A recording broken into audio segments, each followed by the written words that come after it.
BNP এবং আওয়ামী লীগের ভুল সমূহ আপনারা খেয়াল করে থাকবেন যে 2006 সালের দিকে বা 6 সালের দিকে এরকম সময় বা তারও আগে বিএনপির সিনিয়র নেতাদেরকে টপকে তারেক রহমান ভাই চেয়ারম্যান হয় বা গুরুত্বপূর্ণ পদে চলে আসে।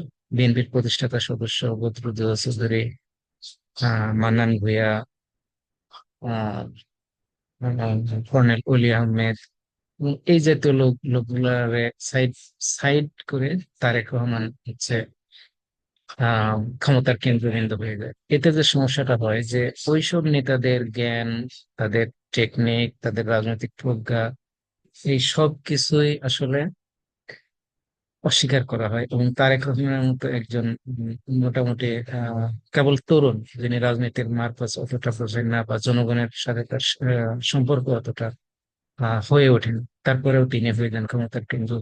এতে হয় কি যে রাজনীতি যে জিনিসটা মানুষের মনের ভাষা বোঝা, মানুষ কি চায় সেটা বোঝা, এই জাতীয় অভিজ্ঞতা তারেক রহমানের ছিল।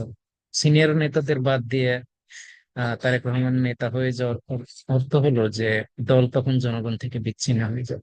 ঠিক আওয়ামী লীগেরও এই ধরনের ভুল, একই ধরনের ভুলই আছে। সেটা হচ্ছে যে আওয়ামী লীগে অনেক বড় বড় নেতা, প্রবীণ নেতা ছিলেন, তোফায়েল আহমেদ, সুরনীল সেনগুপ্ত, অধ্যাপক আবু সাইদ, রাজ্জাক, এবং আরো আরো অনেকে। এসব নেতাদের বাদ দিয়ে কিছু তরুণ শ্রেণীর নেতা গজায়, ঠিক আছে? এবং এইসব নেতারা অধিকাংশই হচ্ছে মার মার কাট কাট বা শেখ হাসিনাকে তোয়াজ করে অথবা শুধুমাত্র বঙ্গবন্ধু পরিবারকে তেল দিয়ে তারা সামনে চলে আসে। এবং যারা অভিজ্ঞ নেতা, যাদের হচ্ছে জনগণের সাথে সম্পর্ক ছিল, যারা রাজনীতি বোঝেন, জনগণের মনের ভাষা বোঝেন, আহ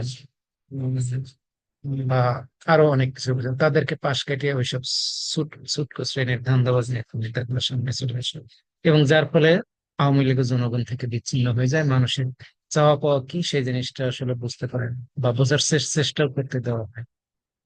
তো ঠিক একই ধরনের ভুল, মানে দুই দলেরই একই রকমের ভুল ভ্রান্তি। তো এবার আবার হয়তো বিএনপির ক্ষমতায় আসার সম্ভাবনা তৈরি হয়েছে। ক্ষমতায় আসার সম্ভাবনা বাংলাদেশে আসলে কিন্তু এই জনপ্রিয় দল এই জন্য কিন্তু না, এক দলের হাতে মার খেয়ে অন্য অন্য দলের দিকে মানুষ ধাবিত হয়। এবং মানুষ বারবারই প্রতারিত হয়। ঠিক এখনো ঠিক তাই ঘটবে। বিএনপি হয়তো এখন ইলেকশন দিলে খুব বিশাল ব্যবধানে হয়তো সংখ্যাগরিষ্ঠ অর্জন করবে এবং সরকার গঠন করবে, কিন্তু বিএনপি আবার একই ধরনের ভুলই করবে যা আওয়ামী লীগ করেছে। যেমন চাঁদাবাজি করা বা দুর্নীতি করা, অর্থ লুটপাট করা, ব্যাংক ইনফ্রাস করা, এবং সবকিছু ক্ষমতার কেন্দ্রবিন্দু তারেক রহমান থাকবে। এবং সবাই ওই পরিবারকে তোয়াজ করে সব দুর্নীতি বা সবকিছু করতে থাকবে, যেভাবে হচ্ছে আওয়ামী লীগের আমলে যেভাবে এসএমএম করেছে, অন্য লোকজন করেছে, আওয়ামী লীগের এমপি মন্ত্রীরা যা করেছে, ঠিক একই ঘটনাই কিন্তু বিএনপি করতেছে। ধন্যবাদ সবাইকে।